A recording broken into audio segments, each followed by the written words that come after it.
"Hats on, everyone," Mrs. Mendoza said. "This is where you'll have your work cut out for you."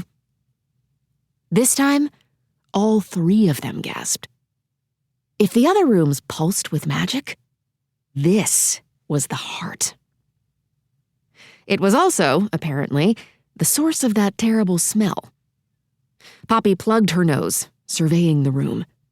It seemed it had once been an indoor swimming pool, but at some point, a wall had collapsed, and nature had made itself right at home. Lily pads bloomed over the murky surface. Ferns crept up the walls. Insects and frogs filled the room with droning song. The water shuddered. Something like a spindly octopus flashed beneath the surface. But unlike that animal, this one had bulging eyes and iridescent scales. Whoa! Poppy shed her backpack and scrambled down for a closer look. But the lily pads suddenly drifted together, moved by some strange, invisible current. "Mom! Dad! Did you see that?" "Oh, I see it," Dad replied, his attention elsewhere. He gestured to the excavator parked in the room, its claw left extended into the water. "Who did that?" "That would be the flood team." Mrs. Mendoza rubbed her temple. "My nephew." Dad's voice rose an octave. "He's going to ruin a $100,000 machine." "Apparently, he got spooked by some critter last night and made a quick exit." Mrs. Mendoza's voice dropped to a murmur. "That's the last time I stick my neck out for him, mark my words." Poppy tried to see around the blanket of lily pads for another glimpse of that fish, but she swore they followed her, swaying gently in whatever direction she moved. A hushed noise rose from beneath the surface, barely audible. Like hissing steam, 1,000 whispers. As quickly as it came, it disappeared. Poppy's blood went cold. Her eyes stayed fixed on the pond. "Did anyone hear that?" "How long will it take to clear out this room?" Mom asked Mrs. Mendoza. "Maybe a week.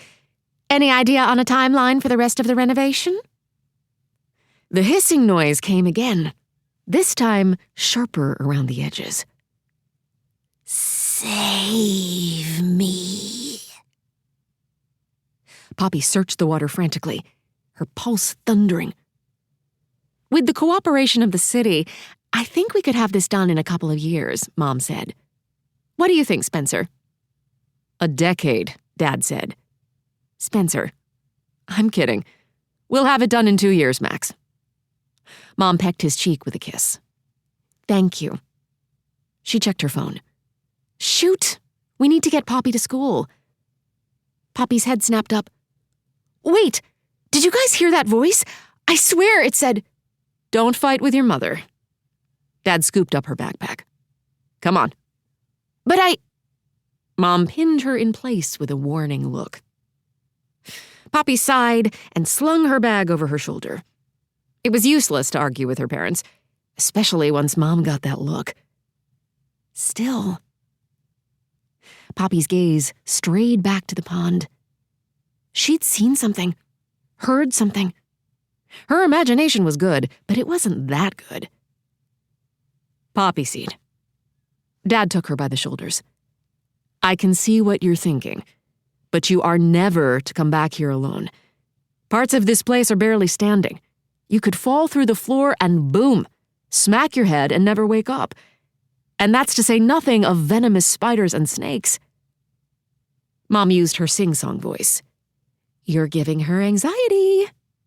Dad sang back, "I'd rather have an anxious kid than a dead one." "Are those my only options?"